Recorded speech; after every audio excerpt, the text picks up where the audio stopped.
Ex-owner Elon Musk has taken another swipe at the Australian government after defying orders to remove footage of a Sydney stabbing. The social media company is expected to return to the federal court this afternoon to argue why the footage of the Wakeley Church stabbing should not be removed from the platform. Joining me live from Canberra is the Communications Minister, Michelle Rowland. Michelle, thank you for your time. Elon Musk has accused the government of trying to control the internet. What do you say to that?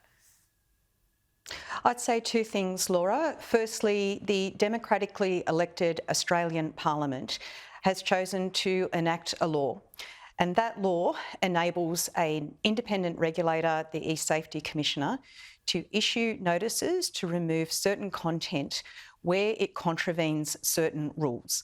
They are all expressly set out in the law. Secondly, that eSafety is implementing its actions under that law. The Australian government has confidence in eSafety and backs the fact that it is implementing the law. And whilst I'm reluctant, of course, to go into the details of this case as it is ongoing, I would note that eSafety has taken action on this as permitted and as required under the law, and this is done for a very good purpose. The reason is this type of content is deemed to be Class 1 content. It is actual violence that should not be viewed. That is a determination that has been made by the Parliament. And as to the matters that will be discussed and decided by the court, they'll be ongoing today and over the next couple of days.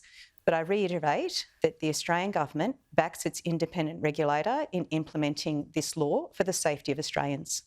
Well, Senator Babet has thumbed his nose at these laws as well. Is there any repercussions for him? What do you think of his move? He can explain himself to the Australian public, but for the part of the Australian government, we have made it very clear that this type of Class 1 content, and I should point out, this type of content also includes child sexual abuse material and pro-terror content. Right. The Australian Parliament has determined that type of content should not be available for viewing in Australia. The court will make that determination, but Senator Babet or anyone else can explain to Australians why he takes that point of view. But from the Australian government's perspective, we back eSafety. Do you see this court decision, if it does go in favour of the government eventually, that can you see Elon Musk complying, given what he said so publicly over the last couple of days? And really, is there any repercussions that would make a billionaire like him comply?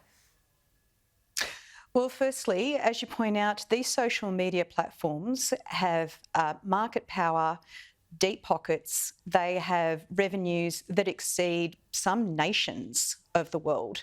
And the fact that they have been demonstrated through their actions to be litigious and capable of carrying on this litigation, it is difficult to determine at what point this litigation actually does end. The counterfactual, Laura, is for the eSafety Commissioner, for the Australian government, to do nothing in this area. We are choosing, and through eSafety, to ensure that these laws are enacted.